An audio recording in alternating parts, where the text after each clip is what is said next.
G'day guys, Andy Adding here. Just wanted to talk to you guys about session 5 of the QBBA.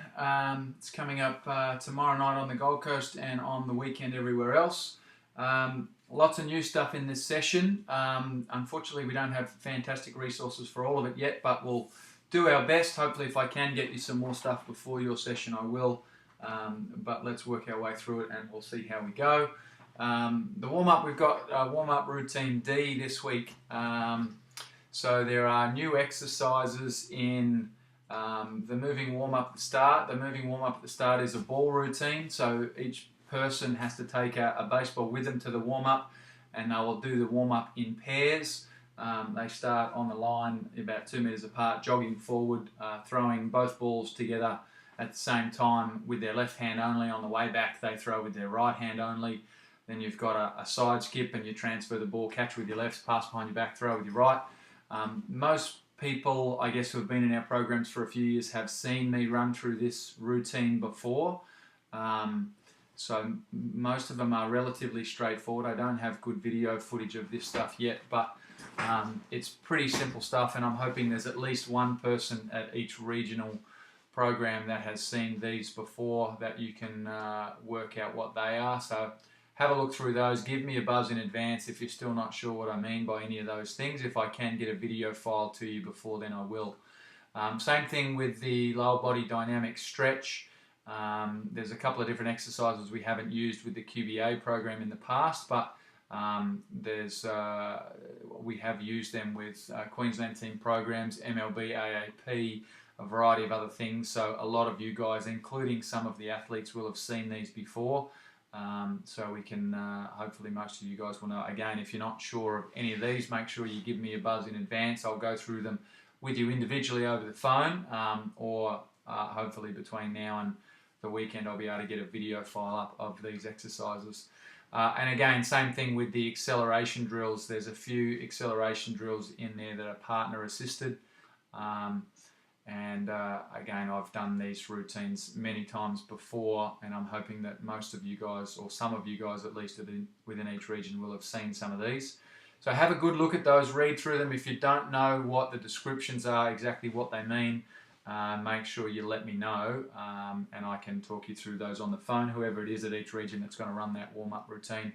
Alternatively, if you don't have anybody there that knows those exercises, I am happy if you guys want to, for the sake of this week, until I can get you a better resource about those exercises, run some sort of hurdle or ladder routine. If you guys at your clubs or your regions have access to hurdles or ladders, I know most of you guys have been through that stuff before. There's plenty of good combinations that you can do with that sort of stuff to warm the guys up. Again, I'm hoping I can get you some video files of these other exercises, but you're welcome to do ladders and hurdles instead if you like. In terms of the rest of the session, once we get to our throwing program, the actual throwing is out to 15 minutes, but you've got 25 minutes for band work, throwing program, and the 20 throws and your touch and feel. So the junior program are doing that throwing sequence with the different drills, including tap and goes, jump backs, all of that sort of stuff. Again, I've got a good resource of all of those drills in an online video on our YouTube page. I'll put a link in this email that comes with this video for that, so make sure you refer to that if you're not sure about those.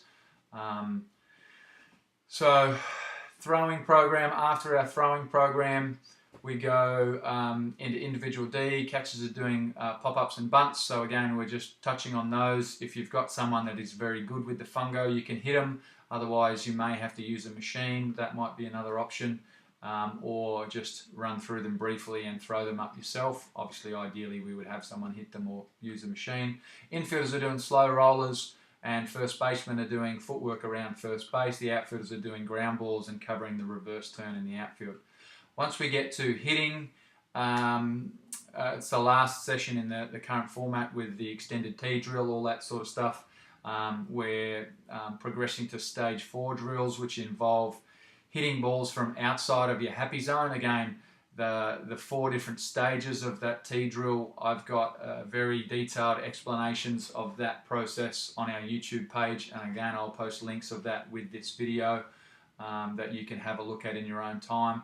but make sure that on each day they are being assessed. Each round they're taking rounds of 10, and if they are successful in completing each round, i.e. 8 or more out of 10 successful towards their target, then they can move to the next stage. Again, stage 1 is from the middle of the strike zone, hitting line drives to centre field. Stage 2 is from the top and bottom of the strike zone, hitting line drives to centre field. Stage 3 is being able to hit balls from both the top and bottom of the strike zone to left field, centre field and right field, changing their contact point as they go. And stage 4 then is hitting balls from outside of that happy zone. Again, the happy zone is that area where they get extended for a pitch that's out in front for a ball that they pull, just in front of home plate for a ball they drive back to centre, and a bit deeper in the contact zone for the balls that they drive the other way. So that's the last week that will go like that. Next week we'll introduce a hitting circuit, and then we finish the session back with the prehab routine. So that's pretty straightforward. Most of you guys have done that before. The only other thing about this session is we've got a number of tours going away shortly. So we've got the Dingo tour to Japan. We've got the under 15 national team. We've had a bunch of Queensland kids who are involved in our program identified to go to a training camp with that. The Southern Stars, I think, are coming up. There's a bunch of other trips. So I am okay. It doesn't say so on the session plan, but I am okay if people want to start introducing some bullpens, specifically for people that need to get ready for their tours and stuff that are going away. We may need to get those started, but maybe we just select guys. So get them running through a bullpen routine, and depending on how many guys you've got that need to throw a pen, obviously dictates how early in the session you need to start that. Obviously we want to keep the catches rotating through once we get bullpen started. It's quite easy to have just the 1 or 2 catchers stuck in the bullpen, catching bullpens the whole time. We need to make sure that we rotate those guys through. So just keep an eye on that as well. If you have any questions, again, about the session, make sure you give me a buzz.